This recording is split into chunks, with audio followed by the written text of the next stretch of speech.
A paz, meu irmão.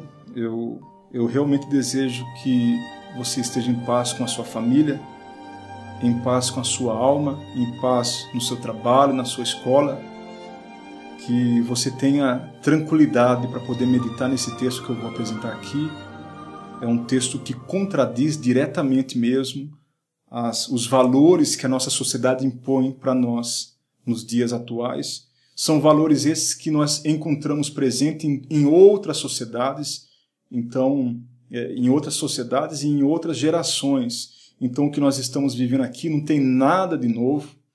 Na realidade, em toda a história, em todas as gerações, o que se vê aqui, a gente já viu no passado.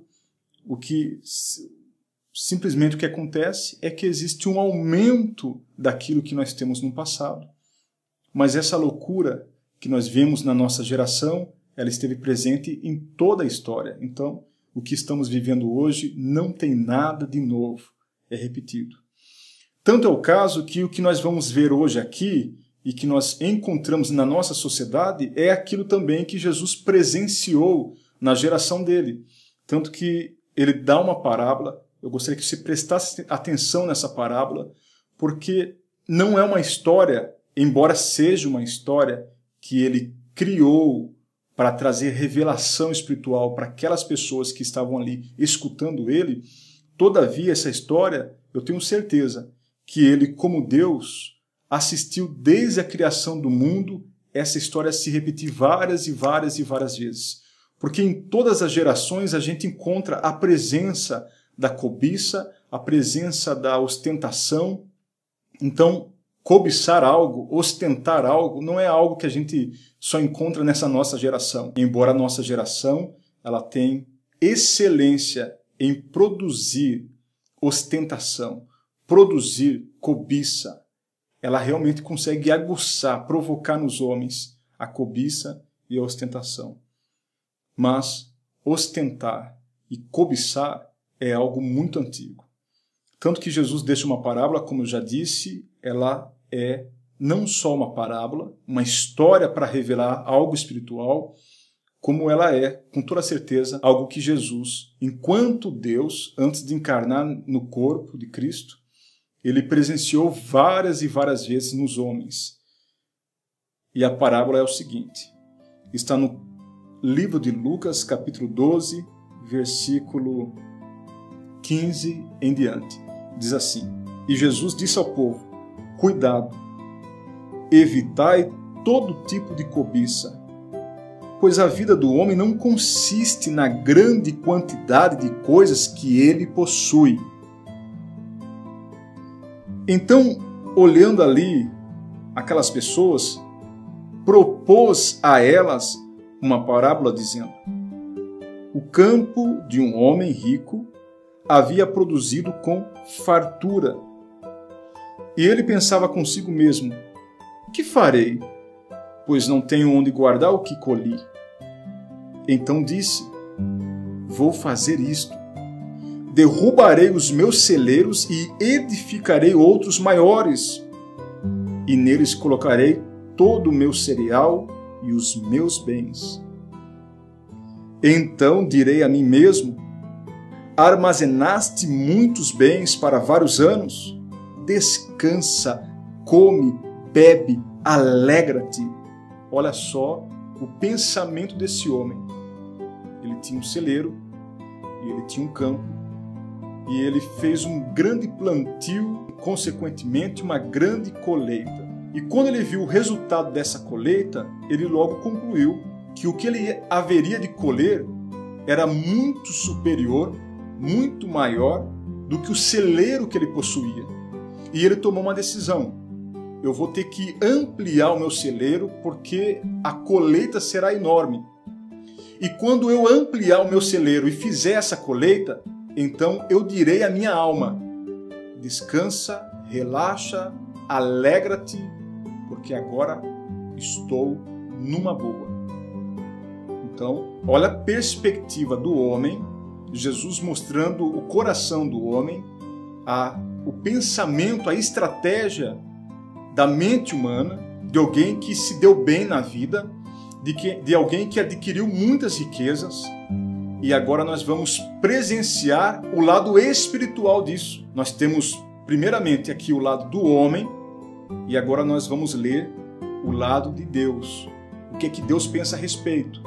Como que Deus enxerga isso? Como que Deus contempla isso lá dos céus? E o que é que ele conclui quando ele contempla isso lá dos céus? Veja só a continuidade desse texto. Mas Deus lhe disse: insensato, esta noite te pedirão a tua vida, e o que tens preparado, para quem será? Assim é aquele que ajunta tesouros para si, mas não é rico diante de Deus. Aí ele continua aqui. E Jesus disse aos seus discípulos: por isso vos digo, não fiqueis ansiosos quanto à vossa vida, com o que comereis, nem quanto ao corpo, com o que vestireis.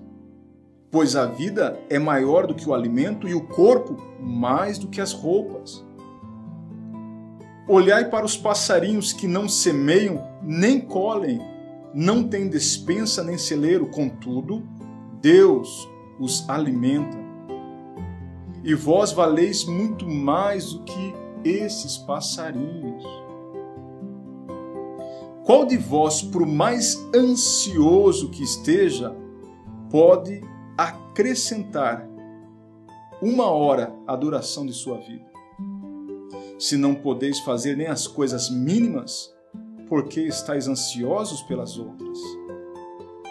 Olhai como crescem os lírios, não trabalham, não tecem, mas eu vos digo que nem mesmo Salomão, em toda a sua glória, vestiu-se como um deles.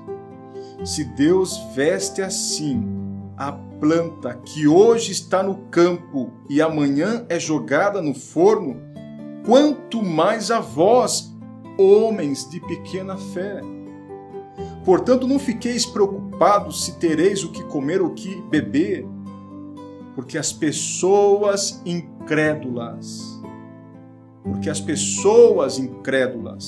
é que procuram todas essas coisas, mas vosso Pai sabe que precisai delas. Antes buscai o seu reino e essas coisas vos serão acrescentadas. Esse texto que nós acabamos de ler aqui, ele é um dos textos mais fortes que nós temos de Cristo falando sobre a ansiedade por conta das riquezas. A ansiedade, o desejo de adquirir coisas que habita o coração do homem. Jesus, ele contou ali para aquelas pessoas, para acalmar o coração daquelas pessoas, uma parábola, onde ele presenciava uma pessoa que fez um grande plantio e, consequentemente, adquiriu uma grande colheita. E ele percebeu que essa grande colheita que ele adquirira, ela não era compatível com o celeiro que ele possuía. Então ele decidiu destruir aquele celeiro e construir um ainda muito maior do que aquele lá. E quando ele faz isso, e ele completa a sua obra, ele fala no seu coração: agora eu vou ficar em paz, agora eu vou relaxar as minhas mãos, descansar os meus pés, vou ficar numa boa. Vou deitar, vou folgar, vou me alegrar, porque estou tranquilo financeiramente falando. Um homem que estava se tranquilizando, repousando nas riquezas. Esse é um lado da história. O outro lado da história que muitas vezes nós não temos, mas que aqui na parábola fica muito claro, é o lado de Deus. Como que Deus enxerga esse homem que consegue muitas riquezas e por isso está em paz? Como que Deus contempla isso? Ele fala: insensato, louco. E se hoje te pedirem a tua alma, o que tens? Para quem será? O que é que você vai apresentar diante de mim? E ele termina a parábola dizendo: assim é todos os homens que são ricos para consigo mesmo e não são ricos para Deus. Essa provavelmente é uma das piores loucuras que habitam o coração do homem. Eu lembro que várias vezes já falei esse assunto para várias pessoas e as pessoas ficavam inconformadas com esse nível do Evangelho.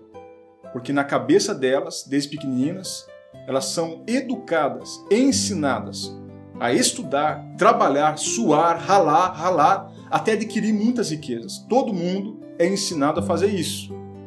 E quando eu disse que Jesus falava o contrário disso, que nós deveríamos sim fazer a nossa parte, mas a nossa confiança não deveria estar nas riquezas.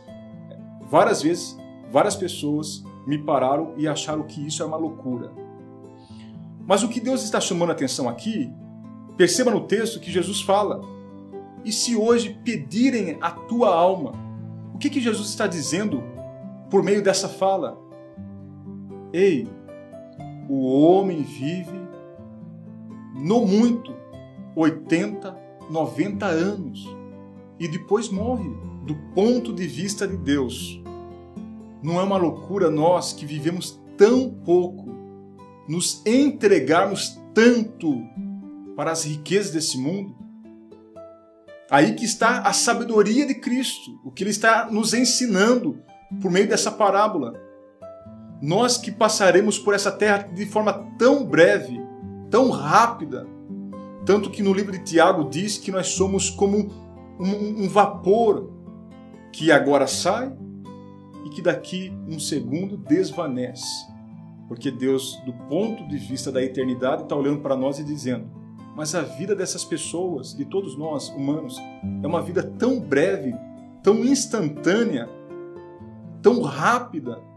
Por que eles se apegam tanto a ela? Porque abraçar o Evangelho, consequentemente, é desabraçar o mundo. Não tem como se abraçar os dois ao mesmo tempo. Porque o caminho do mundo é uma direção e o caminho do Evangelho é outra direção. E você vai ter que optar. Se você ficar em cima do muro, você se arrebenta ao meio. Não faz nem uma coisa nem a outra. Se você escolhe o mundo, você perde o Evangelho. Se você escolhe o Evangelho, você perde o mundo. E isso explica muito por que Jesus viveu da forma que ele viveu. E quando nós olhamos para todos os profetas, toda a palavra de Deus, tudo mira a Cristo. Tanto que o apóstolo Paulo fala que o alvo dele, que ele mantinha a sua atenção, era Cristo. Paulo olhava para Cristo e sabia que aquela era a direção, o homem perfeito, o homem que agrada a Deus. Quando nós olhamos para Cristo, a forma que ele viveu, nós entendemos o quanto ele confiava em Deus. Eu sei que falar esse assunto está tão difícil nos nossos dias, porque até no meio da igreja, onde deveria reinar a fé, nós encontramos pessoas que não acreditam. Nós encontramos pessoas que vivem de campanha. E quando a pessoa vive de campanha, ela talvez não perceba. Mas o que ela está confessando com isso é que ela não acredita no Evangelho.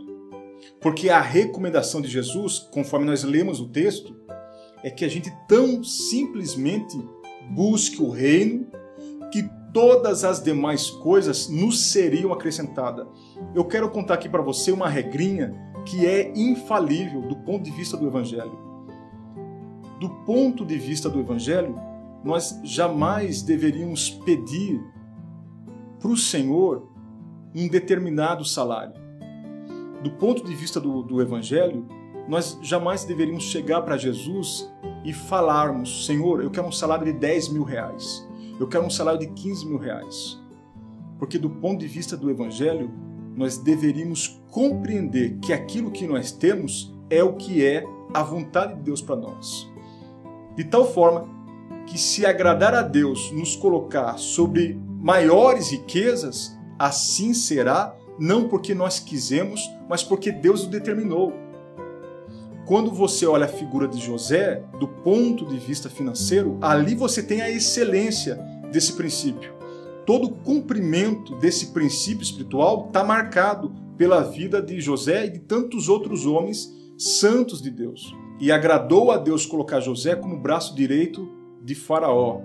Ele não pediu isso, ele não ostentou tal posição, E isso é um fato tão claro, tão cristalino, que você percebe que José, quando está numa posição de riqueza, ele sabe ficar naquela posição. Você percebe que ele não está ali todo vaidoso, arrogante, por causa da glória, da riqueza, da fama que ele alcançou. Porque como ele nunca desejou aquilo, agora que ele tinha, não tinha por que se corromper por algo que ele nunca desejou. Agora, quantos irmãos que pela vontade de Deus não seriam ricos, mas porque insistem em pedir isso a Deus, Deus dá a eles e eles se arrebentam em pecado, se arrebentam em fazer o que não deviam. Troca a esposa, troca a casa, abandona os filhos, vai viver uma vida totalmente bagunçada. Perceba essa diferença. Se um homem ele tem um espírito de excelência, então ele estuda com dedicação, ele trabalha com dedicação, possa ser que agrade a Deus, colocá-lo numa posição de glória. Mas veja que ele não fazia as coisas na excelência para poder alcançar um maior dinheiro, para poder alcançar a elite da sociedade.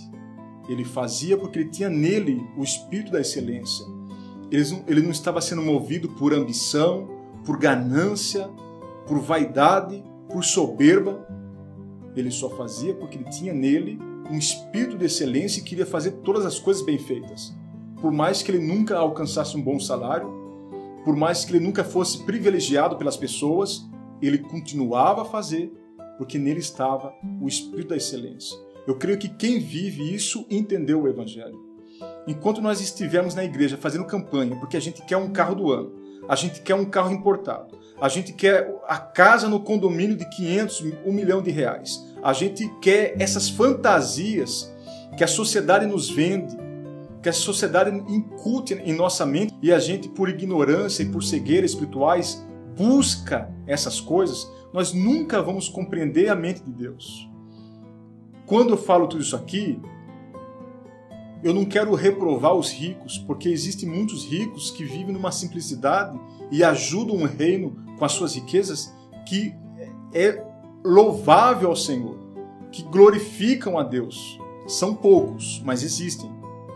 Também não adianta a gente ser pobre e ficar murmurando, reclamando dos ricos. Isso também não é algo espiritual que agrada a Deus. O ponto de equilíbrio é: eu faço a vontade de Deus. Se por consequência disso me vier riqueza, amém. Se por consequência disso eu permanecer numa vida simples, amém. Porque a riqueza do homem não consiste naquilo que ele tem. Eu sei que é difícil você compreender essa ideia, porque nós somos bombardeados desde pequeninos que nós temos que ter. Nós temos que vestir aquele calçado de tal marca, nós temos que usar aquela roupa de tal marca, nós temos que comer naquele restaurante, nós temos que ter uma determinada profissão, porque os importantes têm essas coisas. Nós somos bombardeados desde pequenos. Fica difícil a gente entender a mensagem de Cristo, porque com a mente nós vamos compreender a mensagem de Cristo, mas com o coração nós vamos correr dessa mensagem, porque não adianta eu compreender o que Jesus fala e não pedir ao Espírito Santo que alinhe o meu coração para viver aquilo que Jesus falou. De tal forma que, se eu compreender com minha mente, mas com meu coração eu negar, eu não estarei no engano. Deixa eu dizer algo que Deus me mostrou esses dias e que balançou meu coração. Eu via todas as pessoas que são as primeiras desse mundo, pessoas importantes, pessoas que estiveram como centro de milhões de pessoas, pessoas que ocuparam palco, glória, poder, pessoas que beberam à vontade, comeram à vontade de glória, de fama. E eu vi pessoas simples.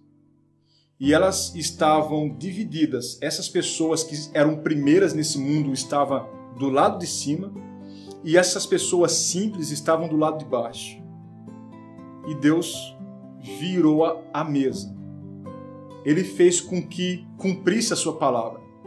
os primeiros desse mundo se tornaram os últimos, e os últimos desse mundo se tornaram os primeiros. Quando eu vi isso acontecer, todas as pessoas que assistiam ficaram boquiabertas, assustadas, assombradas com isso, porque perceberam a loucura que é estar nesse mundo na posição dos primeiros. Existe uma loucura terrível sobre a vida daqueles que querem prestígio nessa terra, que querem glória, fama nessa terra. Existe uma loucura, é uma loucura terrível. E Deus vem nos alertando, nos avisando, para que não sejamos confundidos, enganados na nossa percepção, no nosso entendimento com relação a essas coisas.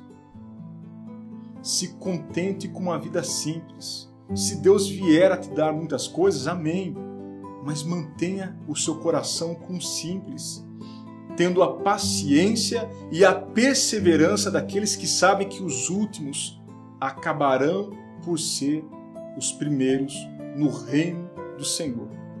Que essa palavra reoriente os seus passos e que você encontre a verdadeira sabedoria no Senhor. Deus te abençoe.